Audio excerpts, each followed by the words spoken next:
Hello everyone. Let us continue with the discussion about the module 6 topics, and in this video we are going to discuss about the data warehousing concepts. According to Barry Devlin, who is the founder of this data warehouse industry, the definition of the data warehouse is a single, complete and consistent store of data obtained from a variety of different sources, made available to end users in a way that they can understand and use in a business context. So in short, it is a single storage repository which gather the data from the multiple sources, and this data is made available to the end users for the business decision making process. Okay. So William H. Inman, who is an American scientist and is recognized as the father of data warehouse, defines a data warehouse as a subject-oriented, integrated, time-variant, and non-volatile collection of data in support of management's decision-making process. So Inman defines a data warehouse as a centralized repository for the entire enterprise. So it is also called as Enterprise Data Warehouse, EDW. So this data warehouse is a single repository or a centralized repository for the entire organization. Okay, these data warehouses provide access to data for complex analysis, knowledge discovery, and decision making.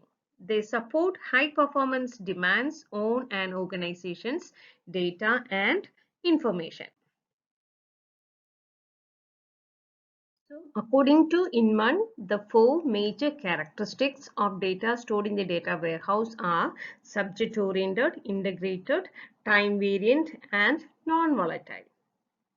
The data in the data warehouse is organized around major subjects. So the data warehouse is designed to help us to analyze the data, right? For example, if you want to learn about the company's sales, we need to build a warehouse which concentrates on the theme sales. Okay, and by using this warehouse, we can answer the questions like who was our best customer, etc. Okay, so the ability to define a data warehouse by subject matter makes the data warehouse subject oriented.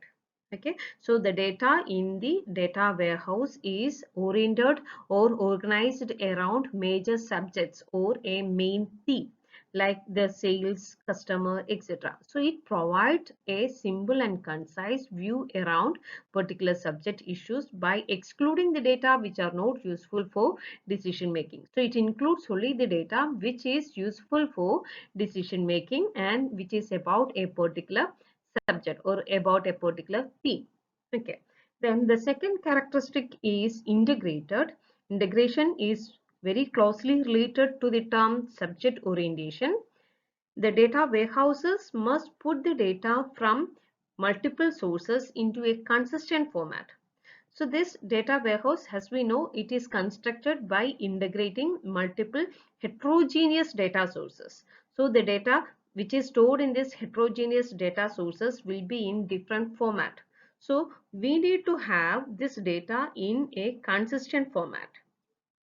So we must resolve the problems such as naming conflicts, inconsistencies among the units of measures, etc.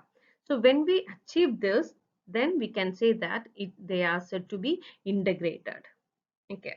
Then the third point is time variant. As we know, the data warehouse stores historical data.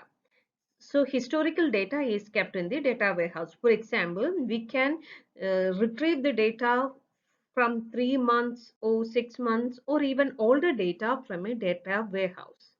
So the time horizon for the data warehouse is significantly longer than that of an operational database. The operational database deals with the current daily data, whereas the data warehouse deals with a summarized value or summarized data, which is that too in a historical perspective. Okay.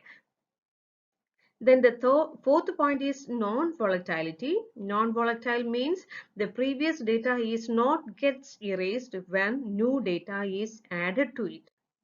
A data warehouse is kept separate from the operational database, and therefore frequent changes in the operational database is not reflected in the data warehouse. So the data in the data warehouse is not updated in real time. Okay, it is not get erased when the new data is added to it. There is a periodic bulk uploading of transactional and other data, and this makes the data less subject to the momentary changes. Okay, so these are the four major characteristics of the data warehouse. According to Inman, the four major characteristics of data are subject oriented, integrated, time variant, and non-volatile.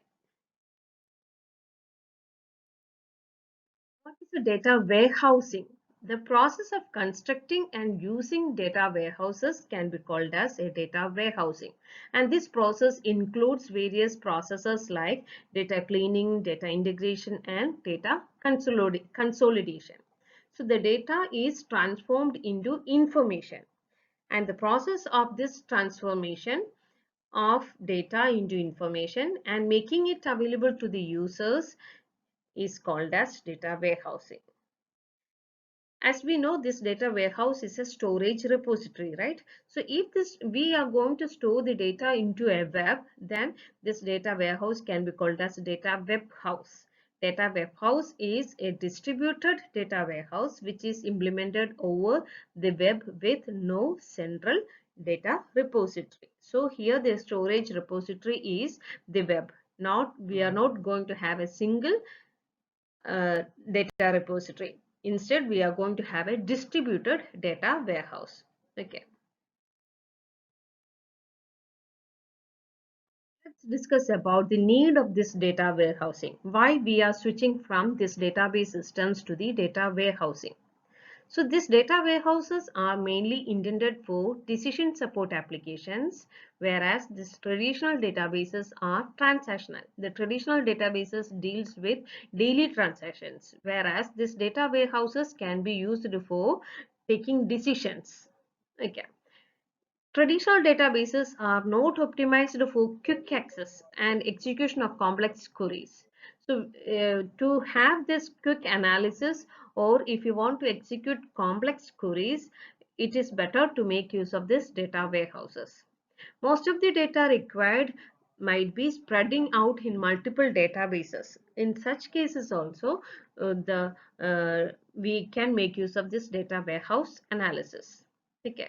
There is a great need for tools that provide the decision makers with information to make the decisions quickly and reliably based on historical data, and this functionality can be achieved by means of this data warehousing and online analytical processing. Okay, so if you want to take or if you want to generate the informations quickly, and that too based on historical data, we can make use of this data warehousing concepts. Okay. The applications that data warehouse supports are online analytical processing, which is a term used to describe the analysis of complex data from the data warehouse. In the case of transactional databases, we are using OLTP. OLTP stands for Online Transaction Processing. So it deals with the daily transaction data. But in the case of data warehouses, we are dealing with historical data. We need to analyze the historical data. Okay, so this online analytical processing is used in the data warehouse to analyze the complex data stored in the data warehouse. Okay, then the second one is DSS, Decision Support Systems. So it analyzes the data stored in the data warehouses, and this analysis can be used for decision making process. Okay, so it supports the organization's decision makers for making complex and important decisions.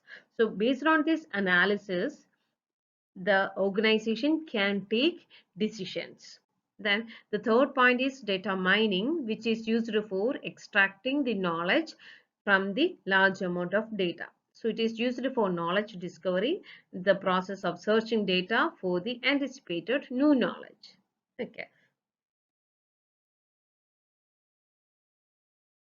Now, let's have a comparison between this data warehouse and this operational databases. As we just said, the major concept used in this RDBMS is OILTP, whereas in the data warehouse system is OILAP. OILTP stands for Online Transaction Processing. So, the major task of an RDBMS is to perform online transaction and query processing, and it deals with day-to-day operations like accounting, registration, payroll, banking, inventory, purchasing, etc. The in such applications we are having daily transactions. So to process that, we can make use of this OILTP. Okay. Whereas in the case of data warehouse system, we are using OILAP. So this OILAP can be used for data analysis and decision making process, and it deals with historical data, not the daily data. It deals with the summarized data. It deals with some historical data. Okay. Into some of features that distinguishes this OILTP with OILAP. As we know, this OILTP is tuned for databases and OILAP is tuned for data warehouses. So the orientation of this OILTP is transaction, whereas OILAP is analysis. OILTP stands for online transaction processing, whereas OILAP is online analytical processing. So OILTP deals with transaction data, whereas this OILAP is meant for analysis of the data. The user of this OILTP is normally a database administrator or a clerk or a database professional, whereas the user of OILAP is a knowledge worker, for example, analyst or an executive or a manager. Then the function of this OILTP is to deal with day-to-day operations, whereas OILAP should deal with a long-term informational requirements. The database design of this OILTP is usually based on ER model, and it is an application oriented one, whereas this OILAP or the data warehouse is subject oriented, and the data model is usually star schema or snowflake schema or fact cancellation schema. Various data models will be there to represent this data warehouse. Then the data in the OILTP is current, whereas in the OILAP it deals with historical data. In the case of OILTP, the data is not summarized, it is highly detailed. Whereas in the case of OILAP, it is summarized, it deals with a consolidated data or it deals with a summarized data. The view of OILTP is flat relational, whereas in OILAP we can view in multi-dimensional. Multi-dimensional view is possible in OILAP. The unit of work is short and simple transaction in OILTP, whereas we can deal with complex queries in OILAP. Usually, OILTP performs read or write access, whereas this OILAP mostly deals with read access. Then the number of records accessed can be tens in terms of tens in OILTP, whereas we can deal with millions of data or the records can be accessed in OILAP. The number of users in OILTP can be thousands, whereas only hundreds of data users will be there for the OILAP. Only the analyst or the knowledge workers requires this data warehouse. So the number of users of this data warehouse is usually less in number when compared to the database users. The size of the database is 100 GB to 100 MB to GB, whereas the OILAP size is, or the data warehouse size is 100 GB to terabytes. That means it deals with a huge amount of storage repository. Okay, so these are the some of the features that distinguishes this OILTP and OILAP. Okay.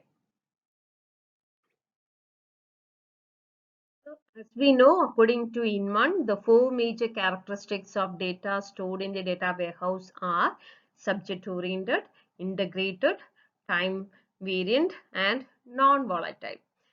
The data warehouse is constructed by integrating the data from the multiple heterogeneous sources, and this data is stored in a multi-dimensional model. And the data is in the form of a summarized data, or it deals with historical data, and so this data warehouses support time series and trend analysis.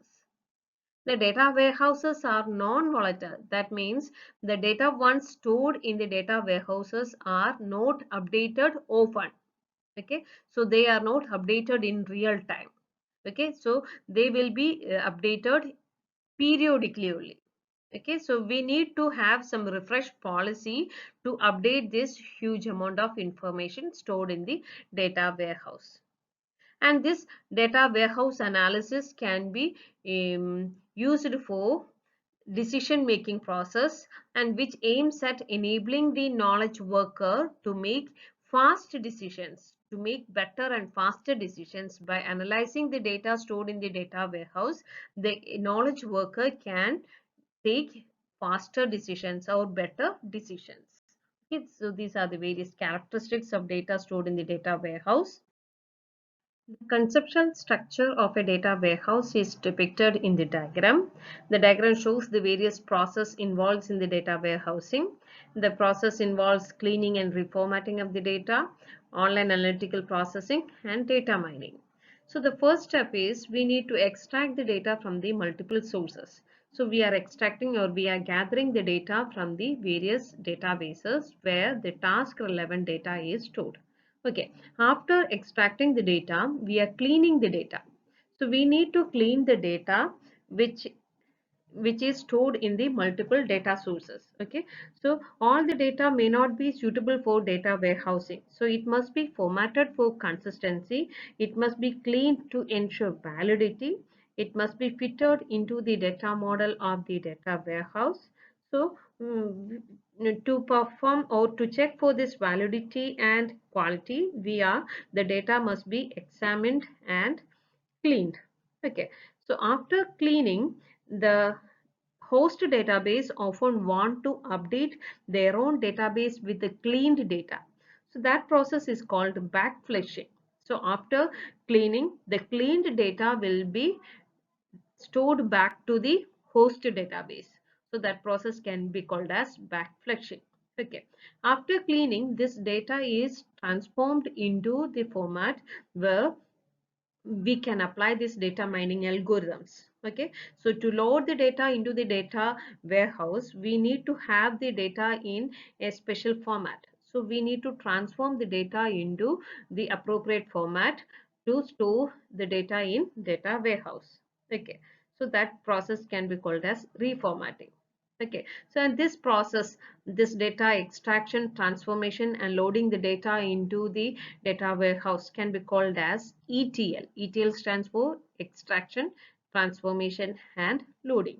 Okay, now the data is stored in the data warehouse. Okay, now the cleaned data is there in the data warehouse. Okay, now we need to apply the data mining algorithms, or we are going to apply these OLAP operations. So at the end of this process, OLAP, data mining, and DSS, it generates new relevant information. And knowledge is generated after these operations or these processes. Okay, so the information or the knowledge, it can be in various format. It can be in a graphical representation, or it can be in rule format. Okay, so this is the conceptual structure of a data warehouse. The various additional characteristics of data warehouse are multidimensional conceptual view, generic dimensionality, unlimited dimensions and aggregation levels, unrestricted cross-dimensional operations, dynamic sparse matrix handling, client-server architecture, multi-user support, accessibility, transparency, intuitive data manipulation, consistent reporting performance, and flexible reporting. Similarly, data warehouses consist of huge amount of information when compared to the source databases, right? Based on this huge volume of data, these data warehouses can be classified into three: enterprise-wide data warehouses, data marts, and virtual data warehouses. The enterprise-wide data warehouses collects all the information about the subject spanning the entire enterprise or the entire organization. So the data about the entire organization can be stored in this enterprise-wide data warehouses. So it provides corporate-wide data integration. And so they are huge projects, requires massive investment of time and resources. Okay, so it deals with the entire organization. Okay, the second one is data marts, which is a subset of the corporate wide data. Okay, so it deals with only a specific set of groups in the organization. For example, a particular department in the organization. Okay, so it is a subset of the corporate wide data that is of value to a specific group of users.